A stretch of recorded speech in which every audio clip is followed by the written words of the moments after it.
Market regulator SEBI ने NFO यानी new fund offers में जुटाई गई रकम के निवेश के लिए एक समय सीमा तय की है। एनएफओ में नई रकम को 30 दिन के अंदर निवेश करना होगा। डिटेल समझते हैं, हमारे साथ है दीपाली राणा। बताएं दीपाली, क्या डिटेल है सेबी के जो नियम है उनके? शुक्रिया मनोज जी। और इनफैक्ट अगर हम सेबी के नॉर्म्स की बात करें तो पहले जब रिटेल इन्वेस्टर्स एनएफओ में पार्टिसिपेट करते थे तो उसके बाद जो फंड मैनेजर्स होते थे उनके पास एक फ्री विल होती थी कि वो इस रकम को, जो भी उनके पास फ्लोज आए हैं, वो किसी भी समय में लगा सकते हैं। अब सेबी ने जो नया नॉर्म लागू किया है, जो कि 1 अप्रैल से लागू होगा, उसके मुताबिक विद इन 30 डेज आपको ये रकम डिप्लॉय करनी होगी।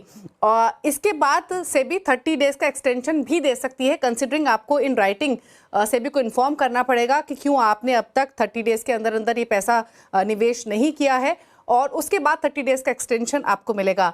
अगर विद इन 60 डेज भी जो पैसा एनएफओ के थ्रू आया है रिटेल का वो डिप्लॉय नहीं होता है, उस केस में जो इन्वेस्टर्स हैं वो एग्जिट कर सकते हैं। और यहाँ पर जो फंड हाउसेज हैं वो कोई एग्जिट लोड इन्वेस्टर्स पर नहीं लगाएंगे, जो कि यूजुअली लगाया जाता है। दरअसल ये नॉर्म इसलिए लागू किया गया है ताकि रिटेल इन्वेस्टर्स के हितों का ध्यान में रखा जा सके। अगर पिछले 4-5 महीने के स्पेशली ट्रेंड्स देखेंगे तो म्यूचुअल फंड इंडस्ट्री में जो ज़्यादातर फ्लोज आए हैं, जो रिकॉर्ड फ्लोज दर्ज हुए हैं, वो ज़्यादातर एनएफओज में आते हुए दिखाई दिए हैं। और इसी वजह से ये नॉर्म लाया गया है, क्योंकि अब तक कोई ऐसी डेडलाइन नहीं थी कितने समय में जो रकम आई है एनएफओ के थ्रू रिटेल की, वो कितने समय में डिप्लॉय होगी, कहाँ होगी, इसकी कोई डेडलाइन नहीं थी। लेकिन अब इसके लिए एक समय सीमा तय की गई है जो कि 30 डेज की है। इसके ऊपर 30 डेज का एक्सटेंशन जरूर दिया जा सकता है, लेकिन वो भी आपको पूरा एक्सप्लेन करना पड़ेगा क्यों। तो एक इंपॉर्टेंट डेवलपमेंट है रिटेल निवेशकों के हितों को ध्यान में रखते हुए। और अब तक कोई नॉर्म नहीं था, लेकिन अब ये नए नॉर्म 1 अप्रैल से लागू होंगे। लेकिन वजह यही है कि रिकॉर्ड फ्लोज आते हुए दिखे हैं पिछले कुछ महीनों में, और उसके मद्देनजर सेबी ने नया नॉर्म लागू किया है। बहुत बहुत शुक्रिया दीपाली।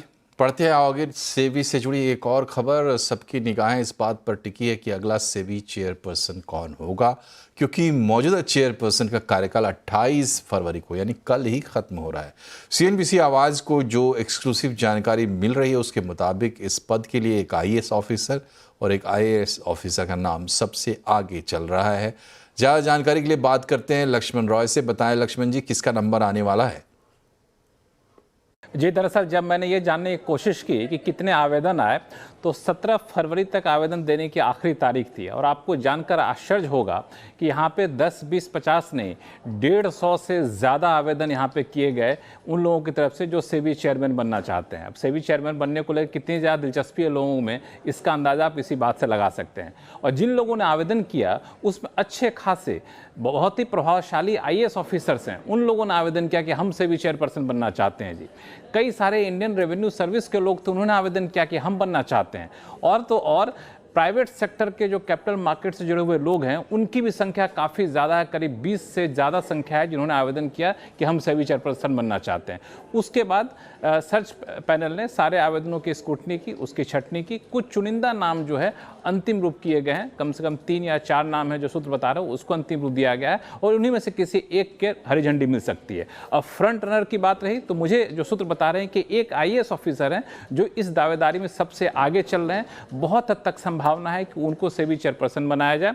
अगर वो नहीं बनते हैं तो पिछले 48 घंटे में एक आईआरएस का नाम बहुत तेजी से उभर कर सामने आया है, जो कि 1990 बैच के इंडियन रेवेन्यू सर्विस के अधिकारी हैं। उनका नाम काफ़ी तेजी से निकल कर आया है, तो वो भी बन जाए तो आश्चर्य मुझे नहीं होगा। लेकिन 2 बातें जिसकी संभावना काफ़ी कम है कि मौजूदा चेयरपर्सन को एक्सटेंशन मिलेगा, इसकी संभावना कम है। निजी क्षेत्र से कोई बनाया जाएगा, इसकी भी संभावना मुझे कम दिख रही है।